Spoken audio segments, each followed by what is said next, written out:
The president's mental health continues to fail. The Democrat Party is in chaos. They don't know who the leader is. They don't know whether to force him out or keep him in until they can replace him in January. We're going to be going through some of the biggest stories. To help me do that, I have Biden's former stenographer, Mike McCormick. Mike, thank you for joining me. Great to be back with you, Stephen. So just some background. You've written a best-selling book, The Case to Impeach and Imprison Joe Biden. You personally witnessed crimes, and we are trying to grab the attention of the Republican Party so that they can bring you in. You were the assigned stenographer during the Obama years to Joe Biden. So you've seen the good, the bad, and the ugly of Joseph Robinette Biden. I want to get your take on I'm reading that it's becoming increasingly difficult on a daily basis to work with Joe Biden. He has short hours, a short temper. He's falling asleep. He's regularly confused on world leaders and on topics. What was he like, good and bad, while he was vice president and when you were assigned as his note taker? Well, that's a good question. And so what's interesting is now that he's the centerpiece of attention, people see what he hasn't changed that much as far as fumbling and gaffes. It's just there's more press attention on him. He's definitely diminished with age. He's nowhere near as physically capable as he was 4 years ago. And he's probably half what he was 4 years ago. And 4 years ago, he's half what he was 6 years ago. He's about at 75% of down from where he was when I worked with him. He's can't move physically. He's groggy. You know, what was interesting in the debate with President Trump is one of Biden's strengths is he's good at reading the room, and there was no room to read. So he's in this sort of big, empty, vacuous place looking around, and it showed up in his face. So I think his inner circle really blew it. They tried to limit Trump's appeal to the reading the room, but they threw Biden under the bus by putting in this environment that didn't work well for him. Yeah, at first I thought that CNN and the DNC were stacking the deck in Biden's favor, but now with his inability to correct Trump in real time, to read the room, to feel the energy of the room. He was just kind of, open mouthed, and he wasn't blinking.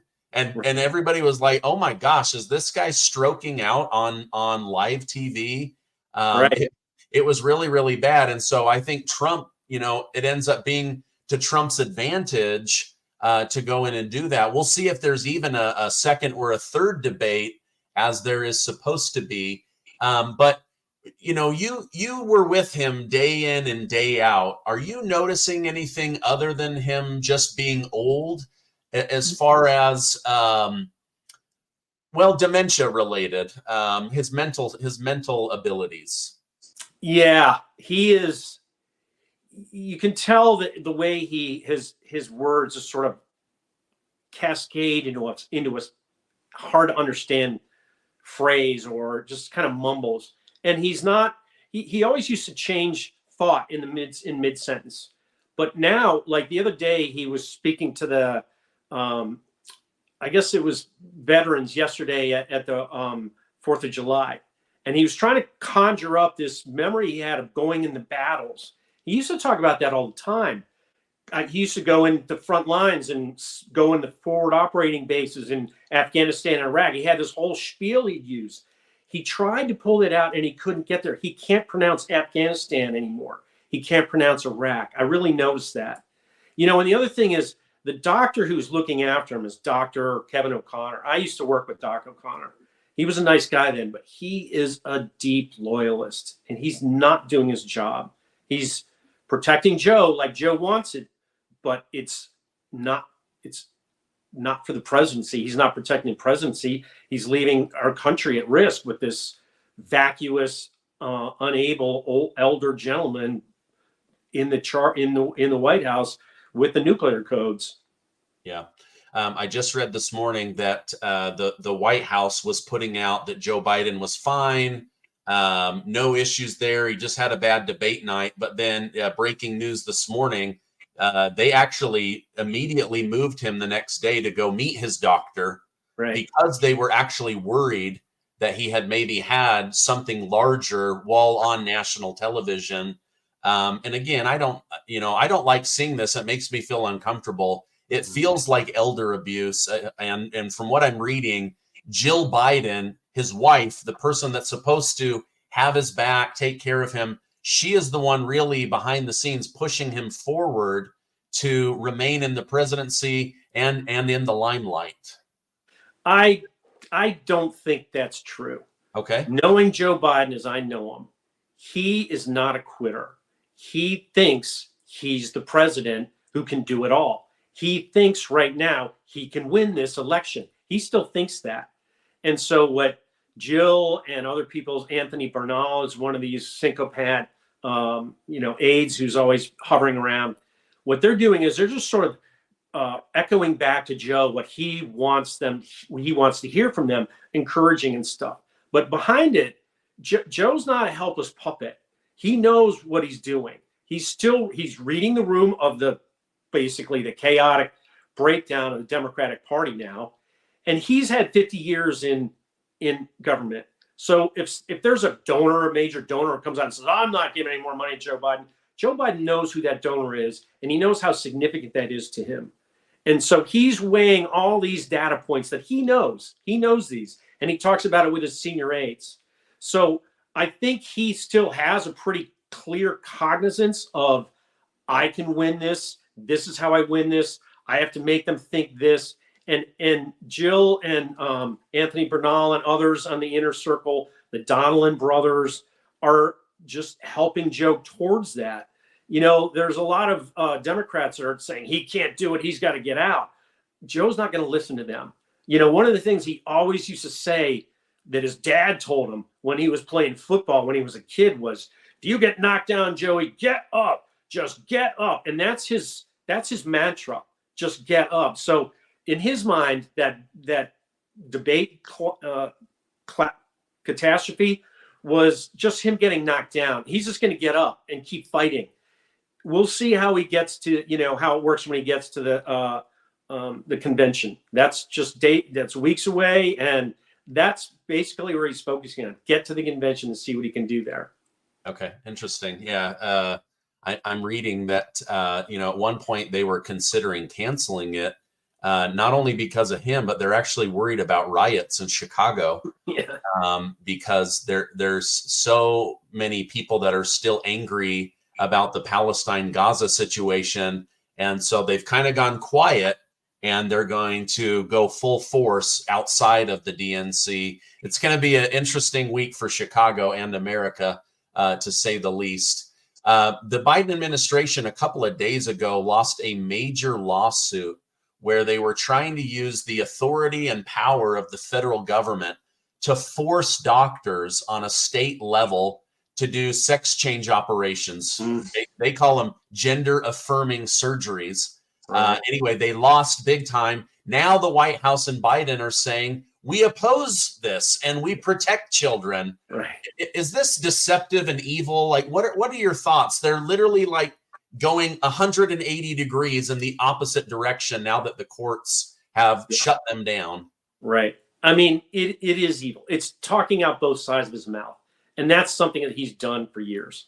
I was very uncomfortable being his stenographer because he talked out of both sides of his mouth all the time. And when I finally saw Donald Trump coming on the political scene, I was like, wait a minute, I got to listen to this guy. And I heard him speak. I was like, he doesn't talk out of both sides of his mouth. He's going to win. I knew Trump was going to win in 2016 because he was different than what Biden and Hillary Clinton, and Obama were always doing. And it's a Democrat Party thing, this talking out both sides of their mouth. So I'm not surprised. They'll do it on other topics, of course, and they'll try to just use the media as their screen to hide behind when they change their mind and change their position. Yeah. President Biden is going to be having an interview with George Stephanopoulos. He is known for a couple of things. Number one, he has Trump derangement syndrome. Mm-hmm. Number two, he is a rabid fan of Hillary Clinton and also Bill Clinton, regardless of what they do and how their friends mysteriously, unalive themselves. Do you think that Biden is specifically playing into meeting with George Stephanopoulos because he will give him a softball interview after the debate? Do you think that there could be any collusion behind the scenes to possibly bring Hillary Clinton back into the political world, where many people are not only concerned with Biden, but they are concerned about Kamala's ability to step into the role of President of the United States? Any thoughts on that? Yeah. Well, I think it was interesting. He reached out to a Clinton operative, George Stephanopoulos, to do this interview. We'll see what the questions are. We'll have a pretty good sense tonight. But I think it's a setup interview. And behind the scenes, Biden's reaching out to Hillary, I think. The president can change the vice president at will. The vice president serves at the pleasure of the president. And I've always thought that when Joe Biden goes to the convention, because he's been so diminished and now it's out there for all to see and it's embroiled, the Democratic faithful are just really concerned, he can name Hillary as his vice president, get rid of Kamala. It solves the whole, is Kamala really worthwhile to run problem. And then behind the scenes, he can tell Clinton loyalists, hey, look, I'm gonna resign. He's got to be in. He wants to stay in office to pardon Hunter, to pardon the other conspirators that are in his crime schemes, and then he'll resign, and Hillary can take over, and that's great for the Democrats. Hillary would love that. The Clinton arm of the Democratic Party would love that. Obama would probably support that. So we'll see. I mean, the people who don't support it are the Kamala Harris arm of the Democratic Party, which isn't that big. Yeah, well, and I have to think the Clintons have significantly more pull in Washington, D.C., the ability to fundraise, the ability to keep foreign wars going. There's a lot of money and power around the Clinton name that they're not getting with Kamala Harris. And like you said, Hillary was supposed to come in and cover for the Obama presidency when Trump miraculously won. If they can bring her in, not as the president, but as vice president, and then boom, she moves in as the first female president and then has all of that power, she can cover for the Biden crimes, she can cover for the Obama situation, and she can continue to cover for Bill Clinton. Really interesting theory. We'll see how the George Stephanopoulos interview goes. Now, you and I were talking offline, and you had mentioned that one of the things that you would be willing to testify on or give information about is this connection of Biden connecting a drug-running pedophile to the Catholic Church through the federal government. Can you help my audience understand that better? Yeah, there's a lot going on behind the scenes with the Catholic Church and the Biden administration that dates back 10 years to 2014, the Obama-Biden administration. In July 2014, 10 years ago, all these unaccompanied minors are showing up at the border in Texas and the southern border, and they weren't really sure where they were coming from. So Biden put together this thing. It was a policy program. They called it the Alliance for Prosperity. And one of the people that they gave money to three Central American countries. They gave him money, El Salvador, Guatemala, and Honduras. Well, the guy who was in charge of Honduras was then under investigation by the DEA for his brother was recorded on a surveillance recording saying, yeah, we're going to smuggle drugs in the United States with my brother, and the government was going to help us. They knew in 2014, as they were setting up this big assistance program, that these guys were drug smugglers. They were aligned with the Sinaloa cartel, and they were doing all this dirty stuff. So they bring this guy into the White House. His name is Juan Orlando Hernandez. There he is, shaking Joe Biden's hand. That's July 25th, 2014. Well, a week later, there's a cardinal from the Catholic Church named, he was a former cardinal, Theodore McCarrick. Theodore McCarrick has been disgraced. In 2018, he was defrocked, delaicized, because he was a pedophile. And the Vatican finally owned up to him being a pedophile. He raped altar boys and seminarians. Well, right after that picture was taken, a week after, McCarrick comes in and he starts meeting with Dennis McDonough, who was then the White House chief of staff. So this is the heart of the White House, halfway between the Joe Biden's vice president office, halfway between the Oval Office. He's meeting with McDonough. McDonough's a Catholic. They have 3 meetings in a row that August as they're setting up this Alliance for Prosperity. By November of that year, they've announced this Alliance for Prosperity. It winds up giving this guy, Orlando Hernandez, the drug-dealing president of Honduras, $500 million of American taxpayer money from 2014 to 2016. And the Catholic Church is in the middle of it. They were pulled into it. And the questions that I have for Dennis McDonough, who is now Joe Biden's cabinet secretary, he's secretary of the Veterans Administration, did you know when you were giving $500 million to Juan Orlando Hernandez, did the Obama White House know that he was running drugs by the ton into America? The day before the Biden-Trump debate, Juan Orlando Hernandez was sentenced to 45 years in prison. He's got to pay $10 million in fines for smuggling 400 tons of cocaine into America from 2004 to 2022. So this guy was a bad guy, and he was aligned with the Sinaloa cartel. That's child trafficking. So all these kids are showing up at the border. They get a cartel guy in the middle of this Alliance for Prosperity. And what happens when Joe Biden becomes president? The border is opened up. Child trafficking and drug smuggling are running rampant on the southern border. And the Vatican is in the middle of it. The Archdiocese of Fort Worth is sponsoring hundreds of millions of dollars, is getting hundreds of millions of dollars of grants from the Health and Human Service Administration to take care of migrant refugees. That's this drug trafficking. That's this child trafficking that they're running across the border, and the Catholic Church is part of it. So why is the Pope allowing that? That's not what a Pope should do. That's not what the Church is supposed to do. And so I wrote these Substacks about it. There's a very well-known archbishop, conservative archbishop named Archbishop Carlo Maria Vigano. And I started contacting Archbishop Vigano because about 2 weeks ago, the Vatican announced they were going to excommunicate him.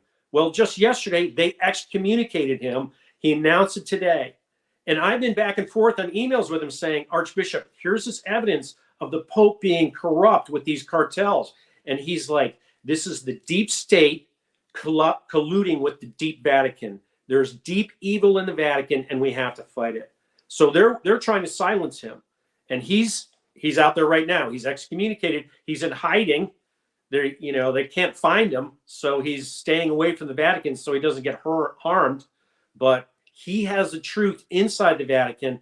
And these White House visitor logs show that Biden and McDonough and McCarrick were plotting to pull the church alongside this cartel operation, smuggling drugs and human trafficking across our border. It's despicable. It's evil. It's absolute evil. Yeah. Oh my gosh. Wow. Okay. So you were saying that Biden had like a 4-hour meeting with this guy? Or was that McDonough? McDonough had 3 1-hour meetings not with that guy, with McCarrick. McCarrick was the McCarrick. McCarrick was the cardinal, and he's been defrocked. I mean, basically, they put this guy. He's in an undisclosed location.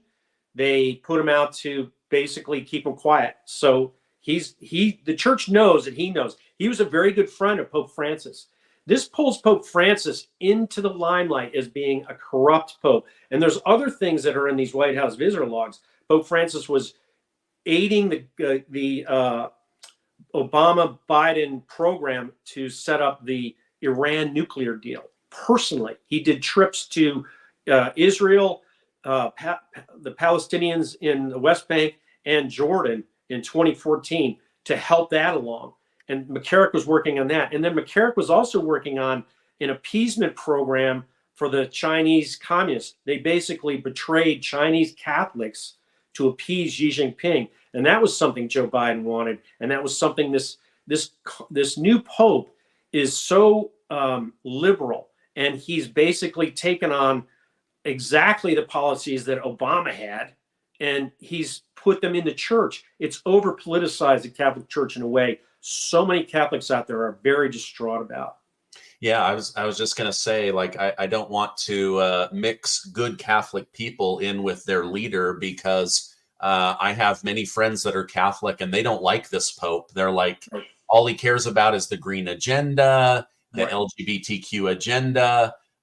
He's openly said he does not believe in borders. And so, you know, flooding America with people that have different ideology, all in the name of, oh, these are God's children, we should take care of them. Well, they're also coming and killing and raping and murdering, you know, like, so we actually do need to be careful about who we have in the country. Speaking of other countries, I think you saw this. The United States will be announcing within the next week, this was leaked, that Ukraine is too corrupt of a country to be allowed into NATO. So we've given the most corrupt country in Europe over $200 billion in taxpayer money. They've drained our military stocks. They've almost pulled us into World War III multiple times. And now they're openly saying, we can't have you in our NATO group because you're so freaking corrupt as a country. They've been stealing our money. And anyway, I feel bad for again, I don't mix the government of Ukraine with the people of Ukraine. I see them as totally different, but why would we continue to give money to such a corrupt country instead of pushing to have actual peace agreements? You know, Ukraine is a Joe Biden crime scene, the whole country. That's what I have in my book, The Case to Impeach and Imprison Joe Biden. The things that he did over there with Hunter and with Burisma, the Burisma Holdings, the energy,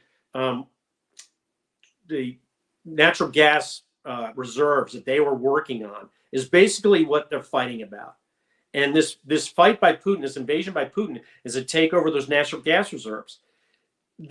Joe Biden knew in 2014 that Putin was never going to leave Crimea, that this whole fight for energy was unwinnable, that Russia would always overpower him. They were very close to having a settled agreement in the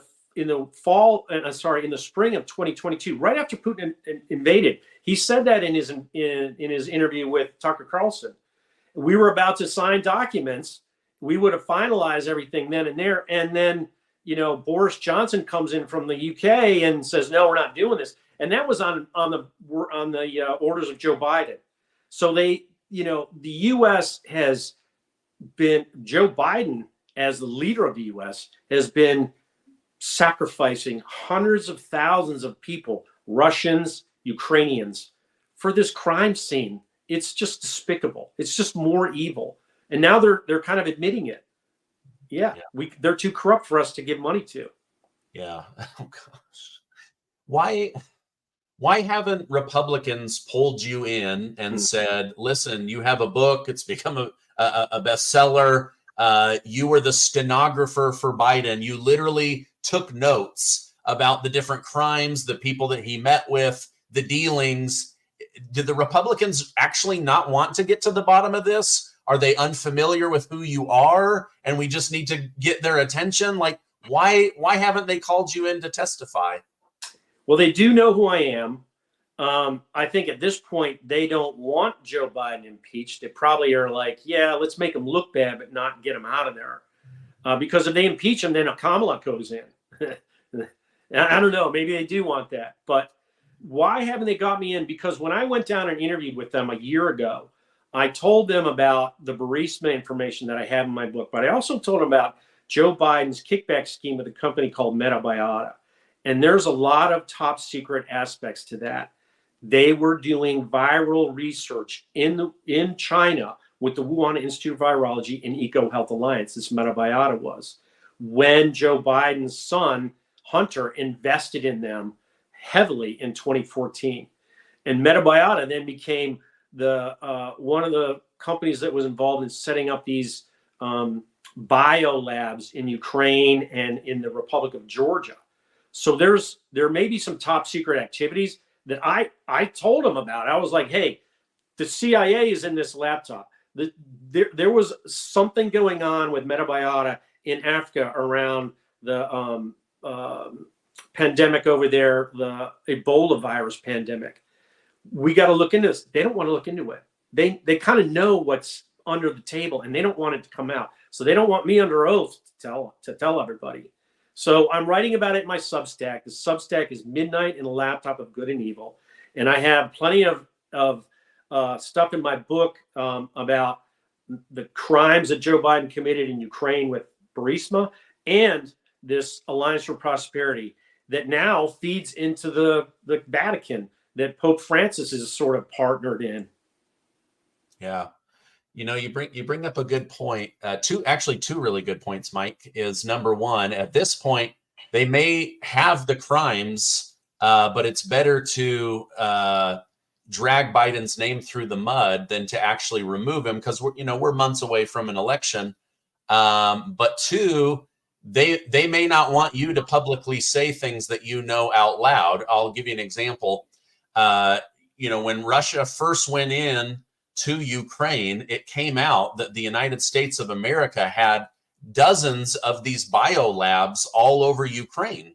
They were worried about Putin releasing viruses that you can't put that genie back in the bottle kind of viruses, right?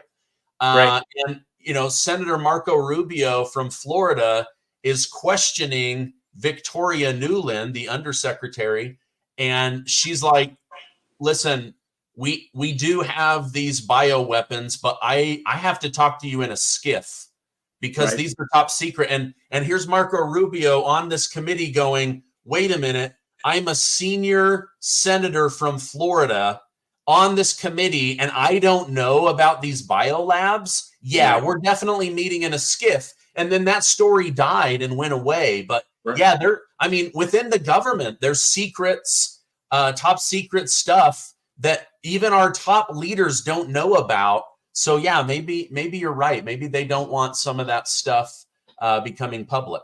Right. And in my book, there's a photo, and this is the big trip that Joe Biden took to Ukraine in 2015. And there's a photo of him that's a screenshot of a White House video where he's walking down to meet this guy, Vitaly Klitschko, who's still now the mayor of Kyiv. Standing next to Vitaly Klitschko is Victoria Nuland. She was right there. They're setting up these bio-research, bio-labs facilities in Ukraine. These guys all knew it. And that's what they had to hide. She was all over this. There was so much corruption in the U.S. Embassy in Ukraine. Jeffrey Pyatt was hiding it. And so that's why, frankly, I think that's why they impeached President Trump in 2019. They had, it wasn't just Burisma that Joe Biden was dirty with. It was this whole biolab Metabiota stuff. And they were doing stuff in there that they wouldn't tell Trump about. And so they had to run this crazy impeachment. And all the people that were involved in it, Victoria Nuland testified, Vindman testified. I've read the transcripts of Vindman's testimony. Those guys they knew of these biolabs there. Vindman was back and forth in there. He would have known of a project like that, and they never talked about the biolabs in any of that testimony that they talked about. That's why they were covering it up. Yeah.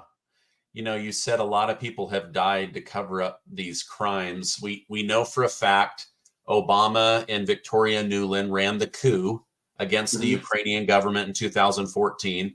Then the Biden family, the Romneys, others, they start sending their children in, making millions of dollars. They've got to cover all of that up. Then these bio labs. Remember, all of this is happening in the most corrupt country in Europe. That's right.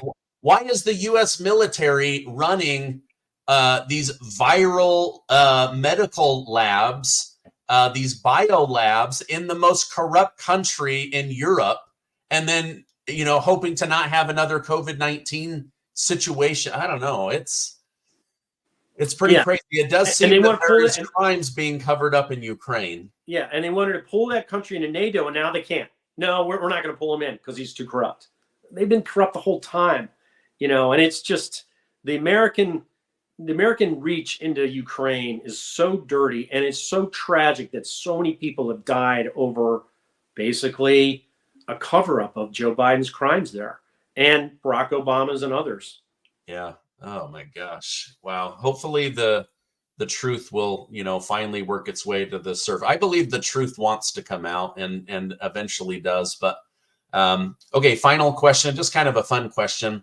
I read this morning that one of the reasons Joe Biden might not step down is it would put Kamala Harris in as the sworn in president of the United States. It would then trigger needing to have a vice president. Well, that gets kicked back to Congress.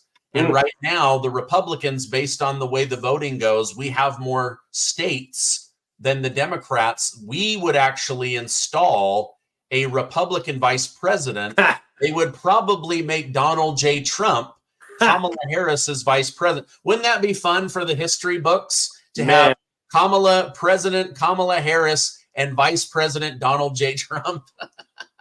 Oh man, you know, there's a lot more stuff coming, but that would be amazing. So yeah, they're coming up with all kinds. The media is out there is just pulling at straws. They're pulling any straw they can. This ship is sinking. The Democratic Party ship is sinking. And the question is, does somebody want to come in and jump on a sinking ship and go down with it? Or are they going to let Joe Biden go down with the ship and hope that he doesn't take everybody down with him? And there's some survivors and lifeboats that get away. Yeah. We'll see. Most people don't know this, but if you go down the rabbit hole, the Obamas actually basically bankrupted the DNC. And they were running out of money. At the same time, Bernie Sanders was winning big time. He was probably going to win the presidency, right?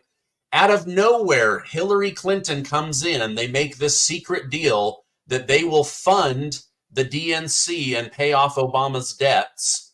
And all of a sudden, Bernie Sanders disappears. And all of a sudden, it's Trump versus Hillary Clinton. Remember, all of a sudden, Bernie just like faded into the bushes. He was crushing in the polls. He was raising money from the people every single day.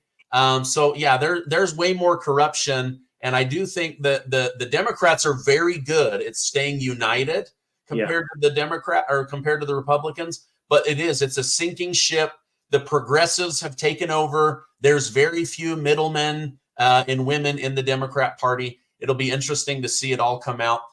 Mike, thank you for coming on. I'm going to put a direct link to the case to impeach and imprison Joe Biden. I think people will find that interesting. So I want them to have that. I'm also going to put a direct link to your Substack so that people can continue to read up on everything that you're discovering and exposing. Thank you so much for coming on. And I hope you have a great rest of your day. Thanks, Steve. It's great to be on with you again. I look forward to our next one.